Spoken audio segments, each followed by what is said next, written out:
अस्सलाम वालेकुम। हम तकरीबन चैप्टर के एंड पे हैं ट्रैफिक सेंस में। उसमें हमारा एक और क्वेश्चन लास्ट है तकरीबन। उसमें दिया गया है कि write a short paragraph on the scene. हमने पिछले लेसन में देखा था कि पैराग्राफ को माइंड मैप के ज़रिए कैसे लिखना है। आज इन्होंने हमें एक तस्वीर दी है जिसको कि हमें उन्होंने कहा है कि इस पे पैराग्राफ जो है वो लिखें। तो इसका पैराग्राफ जो है वो हम पहले तो टाइटल बना सकते हैं कि यह है किस चीज़ के बारे में। तो इसका टॉपिक क्या हो सकता है? रेलवे लाइन सीन या traffic scene near the railway line. Traffic near the railway line. ठीक है, तो traffic near the railway line, ये हमने तस्वीर के बारे में लिखना है ना। तो हम तस्वीर के बारे में अब लिखना शुरू करेंगे कि यहाँ पे हमें क्या क्या नज़र आ रहा है। तो ये आप देख सकते हैं कि क्या ये बंद हो रहा है गेट, या ये खुल रहा है। रेलवे क्रॉसिंग कह सकते हैं, तो इसको रेलवे लाइन कह लेंगे या क्रॉसिंग बोल देते हैं। Railway crossing, traffic near the railway crossing. The gates of the railway crossing are closing. Close हो रहे हैं, जाहिर है ट्रेन आ रही है तो जाहिर है क्लोज ही होंगे। तो the gates of the railway crossing are closing. ये हम प्रेजेंट टेंस में इसलिए लिख रहे हैं कि ये सीन में जो हो रहा है हमने वो लिखना है। हम 5-6 लाइनें भी लिख दें तो वो काफ़ी होंगी। Closing, we can see a train coming coming through. We can see, हमें एक ट्रेन आती हुई नज़र आ रही है। ये क्योंकि आपका टाइटल है, इसको हम बोल्ड करके बड़ा कर देते हैं थोड़ा सा, कि ये थोड़ा सा बड़ा हो जाए। अब हमने आगे लिखना है, we can see a train coming towards the gate.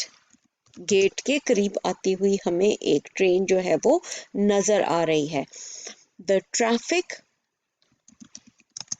all the traffic, traffic में क्या क्या शामिल है? ट्रैफिक में गाड़ी, हमें तो एक ही गाड़ी नजर आ रही है, दूसरी गाड़ी थोड़ी दूर है। All the traffic has stopped for the train. किसके लिए खड़ी हुई है ट्रैफिक? कि ट्रेन जो है वो यहाँ से पटरी के ऊपर से गुजर जाए। और आप क्या कह सकते हैं कि हमें एहतियात करनी चाहिए, और पैदल चलने वालों के लिए हमें एक ब्रिज भी नजर आ रहा है। We can see a bridge over the railway line. और वो ब्रिज किसके लिए बना हुआ है? The bridge is for the pedestrians. ये लफ्ज आपने जो है ये पढ़ा हुआ है। pedestrians कौन होते हैं? पैदल चलने वाले। तो हमें कौन सा ब्रिज नजर आ रहा है? pedestrians का ये जो ब्रिज जो है ये नजर आ रहा है। पैदल चलने वालों का ब्रिज जो है वो हमें नजर आ रहा है, जो कि उन्होंने ऊपर से क्रॉस करना होता है। क्योंकि यहाँ पे तो कुछ नहीं बना हुआ लोगों के क्रॉस करने के लिए, तो लोगों ने पेडेस्ट्रियन ब्रिज के ऊपर से क्रॉस करना है। और यहाँ से ये गाड़ियाँ तब गुजरेंगी जब ये ब्रिज जो है ये जो क्रॉसिंग है ये हमारी खुल जाएगी, या जब गेट्स जो हैं ये खुल जाएंगे। अच्छा, अब हमें एहतियात के बारे में भी लिख लेना चाहिए। We should only go through the gates when they open. जब ये खुले तब हमें यहाँ से जो है वो गुजरना चाहिए, और फिर भी एहतियात से गुजरना चाहिए ताकि कोई भी किसी किस्म की एक्सीडेंट्स ना हो। Only to avoid any accident. तो ये हमें जो है ये करना चाहिए। ये आपका शॉर्ट पैराग्राफ जो है, छोटा सा पैराग्राफ हो गया 3 लाइनों का। और इसका टाइटल हमने क्या दे दिया था? Traffic near the railway crossing. The gates of the railway crossing are closing. वो बंद हो रहे हैं।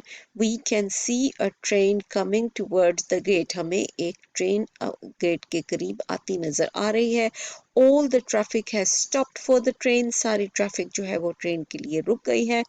We can see a bridge over a railway, over the railway line, हमें ब्रिज रेलवे लाइन के ऊपर गुजरता नजर आ रहा है। The bridge is for the pedestrians, और ये ब्रिज किसके लिए है? पैदल चलने वालों के लिए।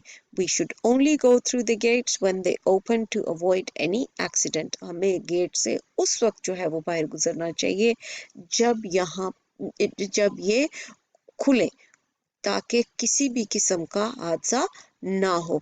तो ये छोटी सी प्रैक्टिस है आपकी, आपने बताना है। आपको इसमें कोई भी चीज़ आपको नज़र आ रही हो किसी भी तस्वीर के बारे में, छोटे छोटे सेंटेंस बनाएं। अगर आप और भी ऐड करना चाहें, the front of the train is yellow, the gates are of white colour, they are white and red, red colour भी कह सकते हैं, the gates are of white and red colour, and the cars standing there are standing in a queue में खड़े नजर आ रहे हैं, और दूसरी साइड की हमें ट्रैफिक जो है वो नजर नहीं आ रही। the railway line is clear of all the debris, या कह सकते हैं कि यहाँ पे कोई गंद नहीं है, it is very nice and clean।